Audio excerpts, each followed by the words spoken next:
Հայաստանը չի կարող ուժեղանալ, եթե պետության հիմնական կյանքը կենտրոնացած է մի քաղաքում, իսկ մնացած երկիրը կամաց դատարկվում է։ Դատարկվող գյուղը սոցիալական խնդիր չէ միայն, դա տնտեսության կորուստ է, ժողովրդագրական հարված եւ անվտանգության սպառնալիք։ Եթե մարզը թուլանում է ամբողջ պետությունը։ Մարզում ապրելը չպետք է նշանակի ավելի վատ դպրոց, ավելի հեռու հիվանդանոց, ավելի ցածր աշխատավարձ եւ ավելի քիչ հնարավորություն։ Պետությունը պետք է փոխի խաղի կանոնները, ով ներդրում է անում մարզում, պետք է ստանա հարկային արտոնություն, էժան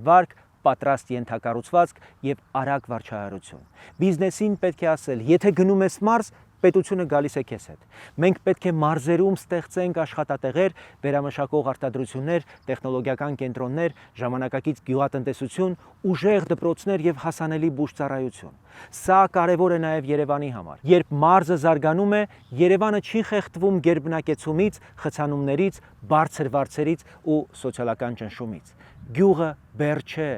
Մարզը չպետք է խնդրի։ Գյուղը Հայաստանի ողնաշարն է։ Մեր նպատակն է Հայաստանը դարձնել ոչ թե մի քաղաքի, Երևանի շուրջ ապրող երկիր, այլ ամբողջ տարածքով աշխատող, ապրող եւ ուժեղացող պետություն։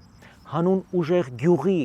անվտանգ պետության եւ արժանապատիվ գյուղացու, հանուն հանրապետության քվեարկիր դատարկվող գյուղը վերակենդանացնելու եւ ամբողջ տարածքով ուժեղացող Հայաստան կառուցելու համար։ Քվեարկիր համար 18